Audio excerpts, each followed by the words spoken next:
You have a handout that looks like this. We're going to be covering the last quarter of this this morning and Wednesday evening, and Lord willing, we will finish up the book of Jeremiah next Sunday morning. Jeremiah 24 is the middle of the book. It is the beginning of the last half.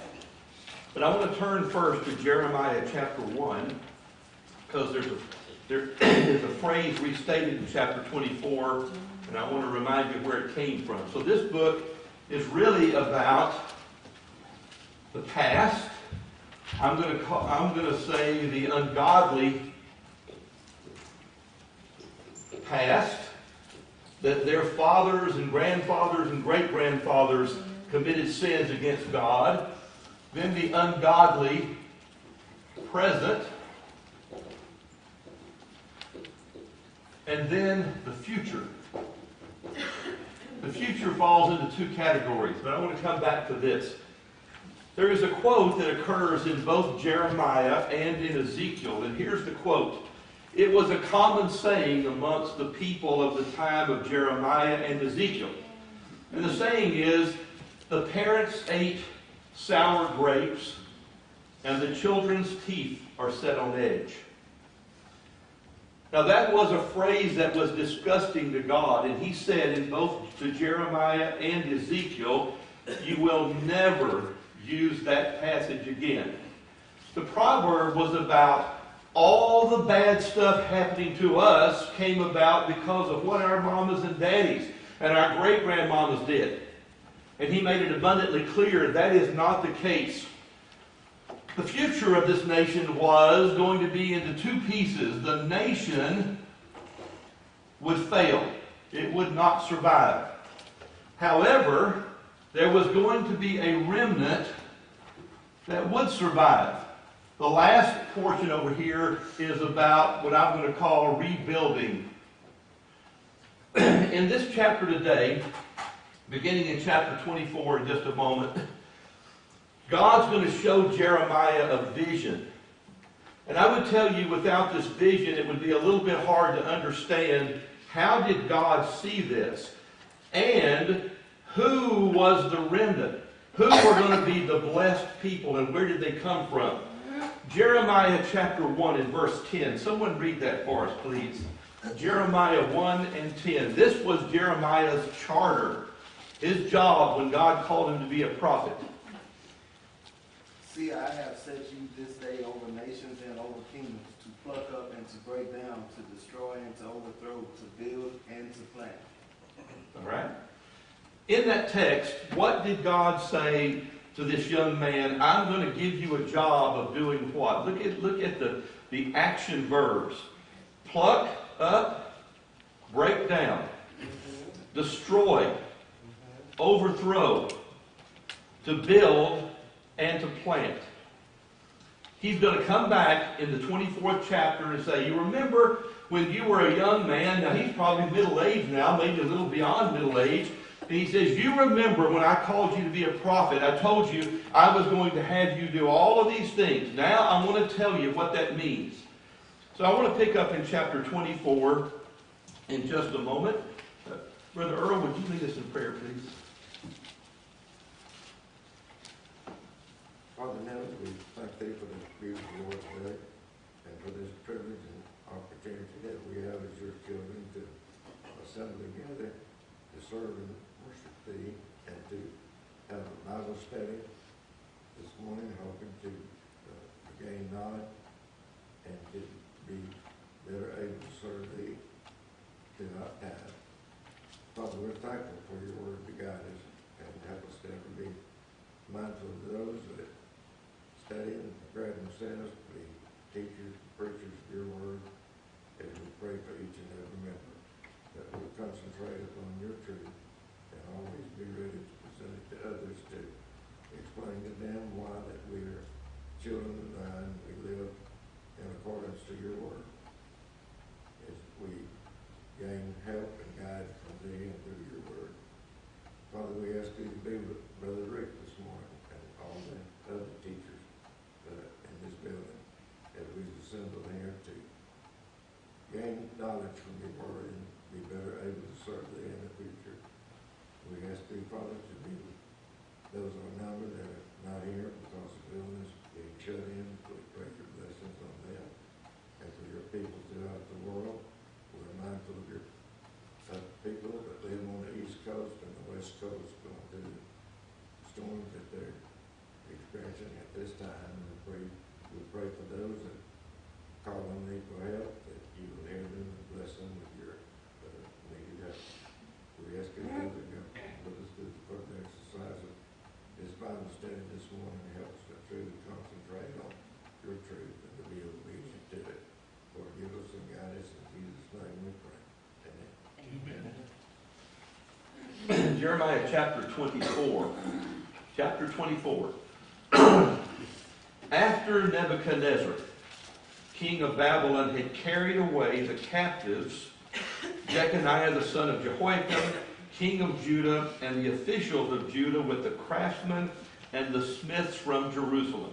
So we're starting chapter 24, and I said to you that there were a number of raids, if you will, beginning about 605 BC all the way to 586. This is when the temple and the city would be completely destroyed. But they were coming in and taking people out, the people that they wanted, the young, the smartest, the most handsome. I want to mention two and talk about them for just a moment that were part of this. That would be Daniel and Esther. Keep those two young people in mind. So he says, Nebuchadnezzar by this time had already gone in and grabbed everything that he wanted out of Jerusalem and hauled them out. In verse 2, the latter part of verse 1, and the Lord showed me 2 baskets of figs set before the temple of the Lord. Imagine a temple here, and in front of it, here's 2 baskets of figs. And these 2 baskets of figs are going to represent this nation. And he says one basket had very good figs, like the first ripe figs. The other basket had very bad figs, which could not be eaten due to the rottenness. Then the Lord said to me, what do you see, Jeremiah? And I said, figs, the good figs, very good, and the bad figs were very bad, which could not be eaten due to rottenness. Verse 4, the word of the Lord came to me, saying, thus saith the Lord God of Israel, like these good figs, so I'll regard as good the captives of Judah, whom I have sent out of this place into the land of the Chaldeans. Now I want to stop for a minute, and I would tell you that the people of this land wouldn't have understood this, and you wouldn't really understand it without this vision. That's why I'm going over this before I move into chapters 25 through 32. Here is the temple. And in front of the temple there are 2 large baskets of figs. The good figs that are still good, and God said they're worth eating. And the bad figs were so rotten they were worthless. Who are the good figs? Look at the last sentence that I just read. Who were represented as the good figs? What would be left over? What would be beneficial to God in this nation? Who were they? Well, you claim to be a remnant. Okay, the one he chose to be a remnant. Those who were in captivity. Who said that? Charles gets a check mark. Now, you wouldn't have believed that. So here are people that are pulled away, and more people pulled away, and more people pulled away. Those were the people that would be the remnant. It was going to be 70 years, so in most cases it would have been their children or their grandchildren. But you might think, if you didn't know the story, the people that would be left, that would be the remnant. Wrong answer. Wrong answer. The people that are left will all die by the sword, by war. So in verse 5, I will regard as good the captives of Judah that I have sent out of this place into the land of the Chaldeans. For I will set my eyes on them for good, and I will bring them again to this land, and I will build them up, not to overthrow them, and I will plant them, not pluck them up, and I will give them a heart to know me. Now you can see from what we just read in Jeremiah 1:10, who was the plucking up? There were people, young people, who were plucked up, and they were carried out as if you were... I'll give you an example. This morning, this just hit me on the way over here. We're driving through Bar X, and there's a house that was flooded some time ago, and Linda looks and she said, look at that house. They had jacked the entire slab. Now, this is probably a 2,500 square foot brick home. They had jacked the entire slab up, maybe 4 or 5 feet. That's pretty amazing, isn't it? Would you think that somebody was smart enough to jack up a slab that who knows how many hundreds of thousands of pounds? Now here's a question. What do you think about, are the people still living in that house right now? You think they spent the night there last night? Not likely. Just in case something didn't go right. That's what God did with the good figs. I'm pulling you out. I'm bringing you over here. I'm going to have Nebuchadnezzar and his people take care of you. You will be the remnant. Now let me ask a question. Did Daniel do well while he was in Babylon? Now he had some tough times, but eventually did he prosper in Babylon? What about Esther? Now these were young Jewish slaves. She became the wife of the king eventually. Now what you see is that was the people that would be the remnant, not the ones that were left, the ones that were carried away, that were moved away to be protected. In verse 7, and I will give them a heart to know me, For I am the Lord, and they will be my people, and I will be their God, and they will return to me with their whole heart. But like the bad figs, which cannot be eaten due to rottenness, for thus saith the Lord, I will abandon these people. I'm giving up on. I will abandon them, Zedekiah, the king of Judah, and his officials, and the remnant of Jerusalem who remain in the land, and the ones who dwell in the land of Egypt. Now, eventually, the very man who wrote this book, Jeremiah, would be carried away to Egypt. Late in his life, as you're going to see in this book, he's not any longer in the land. So those people would eventually be killed by the sword. In verse 9, I will make them a terror and evil for all the kingdoms of the earth, so as a reproach and a proverb and a taunt and a curse in all the places where I shall scatter them. And I will send the sword and famine and pestilence upon them until they are destroyed from the land which I gave them and their forefathers. So I want you to think about, before moving in the last half of the book. So God viewed the whole nation of Judah, the southern nation, as two baskets of figs sitting here in front of the temple. The good figs, who were those people? They're the ones he carried off. He carried them off the land. He got them away. He would eventually bring them, some of them, and their descendants back, and they would have a whole different heart for God when they got back. In chapter 25. Yes. You're saying God chose those people, Mm-hmm. but would it be more accurate to say they were the ones that still had a righteous heart, meaning it was their deeds and their choices that allowed them to become the remnant? Absolutely. Per se. So Vance's point is, but weren't they saved because they had a good heart, because they were godly? Absolutely. This was not random. These people had loved the Lord even from a young age. So think about this. I'm going to give you one example. Many of you have read stories, talked about stories to your kids about Daniel when he was a young man. In Daniel chapter 1, how polite he was, how godly he was, how it didn't really matter what was going to happen in this land. Daniel was not going to change his mind. Do you think he got like that after he got to Babylon? He was like that before he ever got there. And he didn't change. So that's exactly right. These people were part of the remnant that God preserved because of who they were. Let me just make the point. Throughout all of the Bible, throughout the period of time when Jerusalem is going to be destroyed, Matthew 24, Luke 21, God says to them, I'm going to give you some signs so you will know when this is about to happen. When the Romans are about to destroy the city. That's why he goes into detail. If you're out in the city, out in the field planting, and you see this happening, don't come back in the city. Pray that it doesn't happen on the Sabbath in the winter. You'll see all that in Matthew 24. Why? He wanted the righteous preserved. In the Revelation, the end of time, it was true when the Romans destroyed the city. That's the original premise in the book of Revelation. But it also represents the end of time.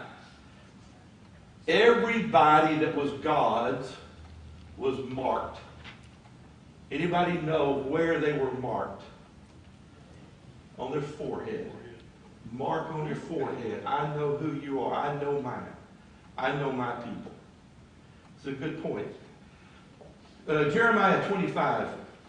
The word of the Lord came to Jeremiah concerning all the people in the 4th year of Jehoiakim, the son of Josiah. He would be the third of the 5 kings that you see in chapter 1. Which Jeremiah the prophet, verse 2, spoke to all the people of Judah from the inhabitants of Jerusalem, saying, from the 13th year of Josiah, the son of Amoz, the king of Judah, even till these 23 years, the word of the Lord came to me. Now, you can picture Jeremiah as being 8 years old, or 10, or 12, or 15, but he was a youth in the first chapter. By this chapter, how many years has he been prophesying already? 23 years. So he's not a child anymore. In verse 4, the Lord has sent you to all his servants, the prophets, again and again. But you have not listened or inclined your ear to hear, saying, Turn now every one from his evil ways and from the evil of your deeds, and dwell in the land which the Lord has given you and your forefathers forever and ever. And do not go after other gods to serve them and worship them, and do not provoke me to anger with the work of your hands, and I will do you no harm. Yet, verse 7, what does he say? You wouldn't listen. You wouldn't listen. I've told you over and over. Several of you commented that Wednesday night I started my class with, how many of you have had a child, grandchild, great-grandchild, a young person who were kind of your mentor, and you could see them messing up? It was like a slow train wreck. You could see it happening. And you tell them over and over and over and over and over, and they wouldn't listen. They believed that they were smarter than you. And then I made the point. And in almost every one of those cases, when it blows up, who has to step in and fix it? That's just how it is. It's how it is. God's saying, you messed up, I'm going to fix it. I'm fixing it. It might not be the way you'd like it fixed, but I'm going to fix the problem. And he did. In verse 8, Behold, I will send and take from all the families of the north, and declared the Lord, and I will send to Nebuchadnezzar, send them to Nebuchadnezzar, king of Babylon, my servant, and will bring them to the land against its inhabitants and against all the nations round about, and I will utterly destroy them and make them a horror and a hiss and an everlasting desolation. In verse 11, the whole land shall be a desolation and a horror, and these nations shall serve the king of Babylon 70 years. Then it will be, when 70 years are complete, I will punish the king of Babylon and the nations, and that nation, declares the Lord, for their iniquity, and the land of the Chaldeans I will make it an everlasting desolation. Now hold your place here for just a moment. I'm going to show you where we're going, Lord willing, next Sunday morning. Jeremiah chapter 50. Jeremiah 50. Many of you have, even you can take a look at Jeremiah chapter 50. Many of you have subtopics at the top that tell you what's in the chapter. Can someone tell me what your Bible says is in Jeremiah chapter 50, chapter 51, and chapter 52? Babylon, the destruction of Babylon. That's where this book ends. It doesn't really end with the destruction of Judah. It ends with the destruction of Babylon, the nation of Babylon. I said to you at the beginning, Jeremiah was not just prophesying to the people of Judah. He was prophesying to the nations round about. If you would go back about 4 to 5 chapters before chapter 50, here's what's going to happen to Moab. Here's what's going to happen to Ammon. Anybody know who those people were kin to? These were the two sons of Lot. Lot's two sons that he had by his daughter, Genesis chapter 19. And then the nation of Edom. That was the descendants of Esau. These were the nations round about. So when God's talking to these people, he's not just talking to Judah here. Now take a look, verse 15. This is back to Jeremiah 25 and 15. For thus saith the Lord, the God of Israel, to me, take this cup of wine of wrath from my hand, and cause the nations to whom I send you to drink it. And they will stagger and go mad because of the sword that I will send amongst them.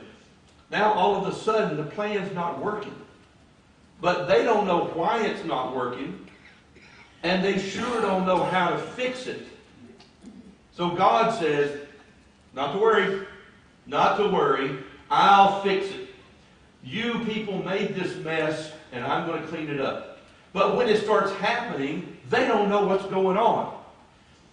Now, let me just ask this question.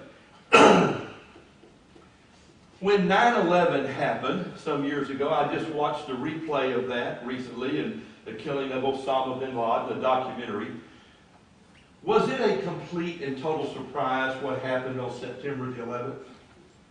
Had anybody really pictured what certainly they knew that there was chatter out there, but of all the things that we thought were going to happen, what about people filling up 2 planes full in Boston, Logan Airport, and flying 30 minutes away with full tanks of gas and going into the 2 largest buildings in the United States? Did anybody guess that that was going to happen? Now, 5 years later, after all the research, they look at it and say, oh, we should have seen this. These people were taking pilot lessons. They were doing this, they were doing that, and so forth. What I'm saying to you is we had no clue. As smart as we are, and all 17, you hear this over and over, 17 different agencies that we had, intelligence agencies, and they were not smart enough to figure out what people in caves in Afghanistan were doing against us. These people, when it hit them, were clueless. They did not know what to expect or what was going on. You can see, I'm not going to read all this, but verses 17 through 26 are all of the nations under consideration. Now take a look in chapter 26. Chapter 26. Beginning in verse 2. Thus saith the Lord, stand in the court of the Lord's house and speak to the city of Judah, which had come to worship in the house of the Lord, and all the words I have commanded you, speak them. Do not omit a word. Jeremiah, I want you to say exactly word for word what I'm telling you to say. Verse 3, perhaps they will listen and everyone will turn from his evil ways, that I may repent of the calamity that I'm planning to do to them because of their evil deeds. God is saying to Jeremiah, and he's saying, don't leave one word out. Tell these people they still have a chance. They still have a chance if they will listen to you. Now, what's happening is, pardon me, this is a very good point that Vance made. What's being determined now is the size of the remnant. How big is the remnant going to be? The nation is gone. That's been determined by God 100 years before in the time of Isaiah. The only question is, will there be 10 people or 8 people in the time of the flood? Will there be 3 or 4 like when Sodom and Gomorrah was destroyed? Will there be 10,000? Will there be 30,000? Who will make that determination? God ultimately, but who got a vote? Every single human that was alive. Every human that was alive got to vote on whether they were going to be on the boat in the time of Noah or not. So take a look at verse 6. He talks about Shiloh. Those of you that think because the temple is here, God's not going to destroy it. And God said to him, I don't need your house. You think the fact that you built me a house and we made an agreement, you broke the agreement, that's going to save you somehow? So he comes back to Shiloh in verse 6, where the tabernacle was for quite a period of time. Take a look now in chapter 27. In chapter 27, the beginning of the reign of Zedekiah. Zedekiah was the last king. He ruled 11 years, and he was a puppet, but he didn't want to be a puppet. He wanted to be a big bad boy. He thought he could stand toe-to-toe with Nebuchadnezzar. And God laughed at him. Are you kidding me? Now, this is a question I've asked a few times, but I'm going to ask it again. Was Daniel that young man's given name by his parents? Yes or no? Yes. Okay, his name will be changed to Belteshazzar. So Daniel was his given name to the best of my knowing.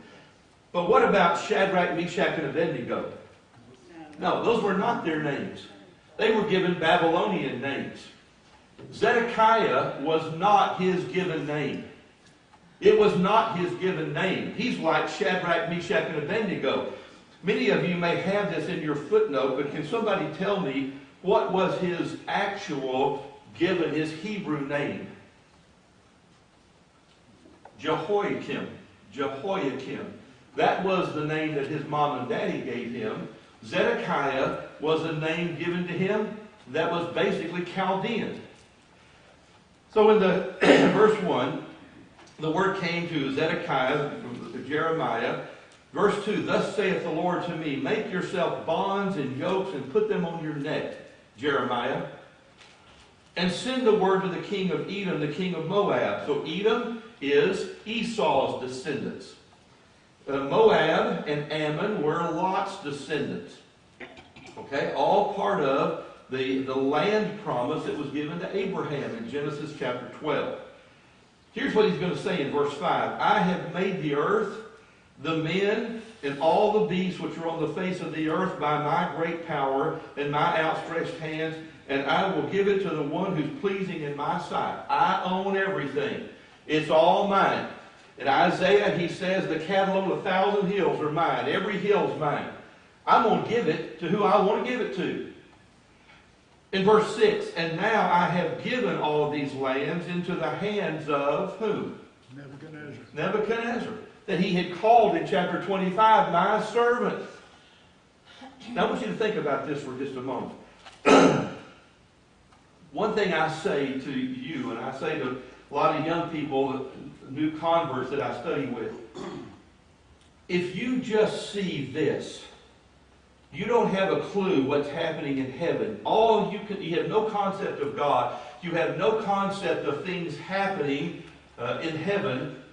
And you're looking right here. Will you ever understand what's taking place? Don't you believe that the people of Judah thought, bad luck. This is bad luck. How are we having so much bad? Everything is going wrong. Was it bad luck?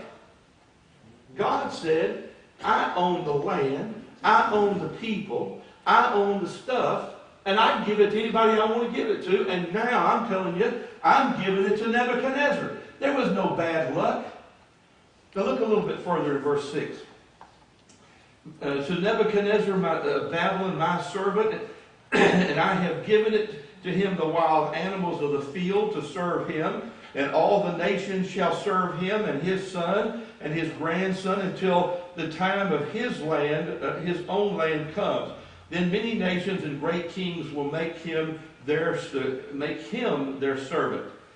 And it will be that the nation of the kingdom which will not serve him, Nebuchadnezzar, king of Babylon, and which will not put its neck under the yoke of the king of Babylon, I will punish that nation with the sword, and with famine, and with pestilence, declares the Lord, until I have destroyed it by his hand. Let that soak in. I own everything. I've decided now I'm ripping it out of the power of Judah and all the power out of Jerusalem or Washington, D.C. from our vantage point. I'm giving it to Nebuchadnezzar. This is what I'm going to tell you.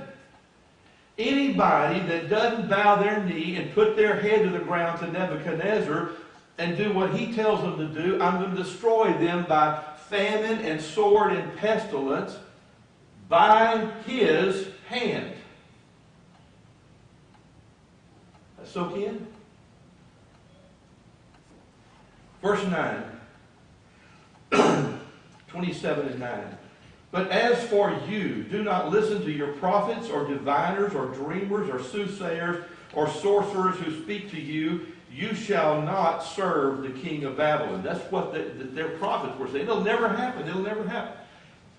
How many of you, when you listen to the talking heads on the nightly shows, I don't care if it's Fox News, if it's CNN, if it's MSNBC, where these people bloviate about how they think the world's going to work, and then we have people come in to bloviate on what they bloviated on.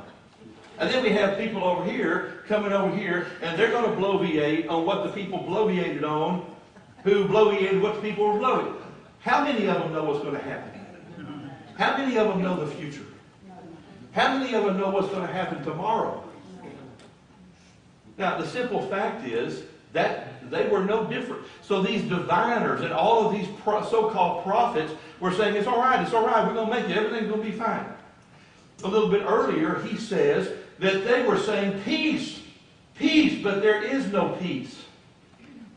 They were wrong because they didn't understand what was happening to them. In verse 12, the word, I spoke words like all of these to Zedekiah, king of Judah, saying, bring your neck under the yoke of the king of Babylon and serve him and his people, and you'll live.